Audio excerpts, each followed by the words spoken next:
ಸಮಸ್ತ ಕೇವಲಿಗಳಿಗೆ ಜಯವಾಗಲಿ, ಸಮಸ್ತ ಗುರುಗಳಿಗೆ ಜಯವಾಗಲಿ. ಮನೆ ತುಂಬಿಸುವುದರ ಬಗ್ಗೆ ಹೇಳ್ತೀನಿ. ಒಬ್ಬ ಸಾಹುಕಾರ ಇದ್ದ. ಅವನಿಗೆ 3 ಜನ ಗಂಡು ಮಕ್ಕಳಿದ್ರು. ಸಾಹುಕಾರನಿಗೆ ಅನಿಸ್ತು ಇವರ ಬುದ್ಧಿಯನ್ನ ಪರೀಕ್ಷೆ ಮಾಡಬೇಕು. ಪರೀಕ್ಷೆ ಮಾಡಿ ಇವರಿಗೆ ವಿಶೇಷವಾದ ಸಂಪತ್ತನ್ನು ಕೊಡಬೇಕು ಅಂತೇಳಿ ಸಾಹುಕಾರ ವಿಚಾರ ಮಾಡ್ದ. ಸಾಹುಕಾರನ ಹತ್ರ ಸಾಕಷ್ಟು ಮನೆಗಳಿದ್ದು. ಒಂದು ಮನೆಯಲ್ಲಿ 3 ಕೋಣೆಗಳಿದ್ದು, ಅವು ಖಾಲಿದ್ದು, ಹೊಸದಾಗಿ ಕಟ್ಟಿದ್ದಿತ್ತದು.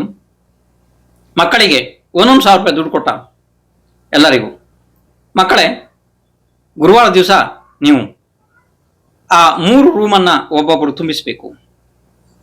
ಅಂದ್ರೆ 3 ಕೋಣೆ ಎಲ್ಲಿ ಯಾವುದೇ ರೀತಿ ಜಾಗ ಸ್ವಲ್ಪ ಉಳಿದಿರಬಾರದು, ಆ ರೀತಿ ತುಂಬಿಸ್ಬೇಕು.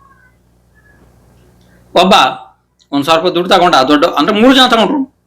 ಒಬ್ಬ ಏನ್ ಮಾಡ್ದ, ಮೊದಲಿನ ಒಂದು ದೊಡ್ಡವನ ಮಗ,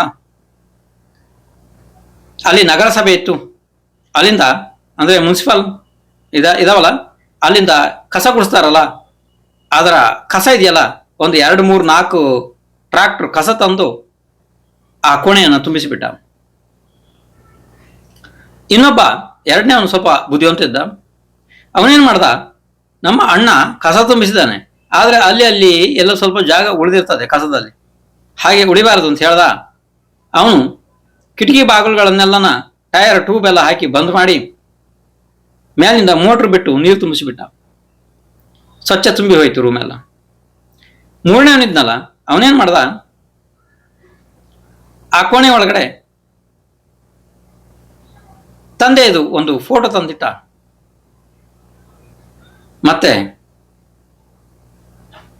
ಅದಕ್ಕೆ ಊದುಬತ್ತಿ ಹಚ್ಚಿಟ್ಟ, ದೀಪ ಹಚ್ಚಿಟ್ಟ.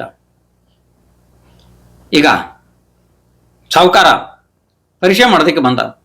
ಮೊದಲನೇವನ ಕೋಣೆಯ ಬಾಗಿಲು ತೆಗೆದಾಗ ಕಸ ಹೊರಗಡೆ ಬಂತು. ಜೊತೆಗೆ ಸೊಳ್ಳೆಗಳು, ಹುಳಗಳು, ಅವು ಇವು ಎಲ್ಲ ಬಂದು ಮೈ ಮೇಲೆ ಬಂದು ಬಿತ್ತು ಕಸ. ಶರ್ಟಿನ ಜೇಬ್ ಒಳಗಡೆ ಎಲ್ಲ ಕಸ ಹೋಯ್ತು. ಎರಡನೇ ಒಂದು ಬಾಗಿಲು ತೆಗೆಯಲಾಯ್ತು. ಬಸ್ ಅಂತೇಳಿ ನೀರು ಬಂದು ಎಲ್ಲ ಮೈಯೆಲ್ಲ ಹಸಿ ಆಯ್ತು. 3ನೇವನನ್ನ ಪರೀಕ್ಷೆ ಮಾಡೋಣ ಅಂತ ಹೋಗಿ ನೋಡಿದ್ರೆ ಬಾಗಿಲು ತೆಗೆದಾಗ ಒಳಗಡೆ ಅವರ ಅಪ್ಪನ ಫೋಟೋ ಇತ್ತು. ಮತ್ತೆ ದೀಪ ಹಚ್ಚಿದ್ದ. ದೀಪದ ಬೆಳಕಿನಿಂದ ಕೋಣೆ ತುಂಬಿತ್ತು. ಸುಗಂಧಿತವಾದ ಅಗರಬತ್ತಿಗಳಿಂದ ಸುವಾಸನೆ ಕೋಣೆ ಎಲ್ಲ ತುಂಬಿ ಹೋಗಿತ್ತು. ಖಾಲಿ 30 ರೂಪಾಯಿ ಖರ್ಚಿನೊಳಗಡೆ ಕೊನೆಯ ಮಗ ಅದನ್ನು ಮಾಡಿದ್ದ. ಸಾಹುಕಾರ ತಿಳಿದ, ಕೊನೆಯ ಮಗ ಯೋಗ್ಯ ಇದ್ದಾನೆ ಅಂತ ಹೇಳಿ ಅವನಿಗೆ ವಿಶೇಷವಾದ ಸಂಪತ್ತನ್ನು ಕೊಟ್ಟು ಸಾಹುಕಾರ ಜವಾಬ್ದಾರಿಯನ್ನ ಅವನಿಗೆ ಕೊಟ್ಟ. ಇದು ಬುದ್ಧಿವಂತಿಕೆಯ ಒಂದು ವಿಷಯ. ಬುದ್ಧಿವಂತ ಮನುಷ್ಯ ಎಲ್ಲಿ ಹೋದರೂ ಅವನು ವಿಜಯಿ ಆಗ್ತಾನೆ. ಮೂರ್ಖ ಮನುಷ್ಯರದ್ದು ಇದೇ ರೀತಿ ಕಥೆಗಳಾಗ್ತಾವೆ.